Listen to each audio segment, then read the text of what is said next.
তো সেদিন সকালবেলা রেডি সেডি হয়ে বেরিয়ে পড়েছিলাম মা বাড়ি যাবার উদ্দেশ্যে। ও না, ভিডিওটা তো এখান থেকে শুরু করার কথা। আগের দিন রাত্রিবেলা মা আর বুনি কাপড় গোছাতে গিয়ে কেমন অট্ট হাসি হাসতে শুরু করেছিল। যাই হোক, তাদের হাসির কারণ সন্ধান না করতে গিয়ে আমি নিজের ব্যাগ গোছাতে স্টার্ট করলাম, কারণ আমার ব্যাগটা তো তারা গুছিয়েই দেয়নি। ব্যাগটা গোছাগুছি হয়ে গেলে ফাইনালি পরদিন সকালবেলা বেরিয়ে পড়েছিলাম মামাবাড়ির উদ্দেশ্যে। আর এই সুন্দর ভিউ যাওয়ার পথে তোমাদের জন্য রেকর্ড করে নিলাম, জানিও কেমন লাগছে।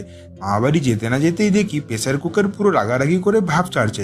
তাকে কোনো রকমে বুঝিয়ে সুঝিয়ে শান্ত করা হলেই ওইদিকে দেখি গামলার মধ্যে আলু পটল লাউয়ের গায়ে হলুদ কমপ্লিট করে তারা ওয়েট করছে বিয়ের পরবর্তী পার্টের জন্য।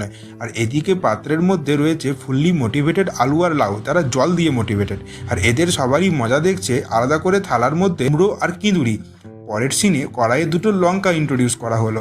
লঙ্কা যেতে না যেতেই যেই না তেল গেল, পুরো ঝাঁঝাঁ করে দক্ষ যুদ্ধ বেঁধে গেল।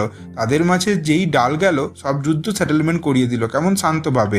আর এদিকে কড়াইয়ে চলে গেল ফুললি মোটিভেটেড আলু আর লাউ। ও যাই হোক, ভিডিওর ইন্ট্রো দিতেই তো ভুলে গেছি, ওয়েলকাম টু বাঙালি বাড়ির ছট পুজো part 2। Stay tune for the next part.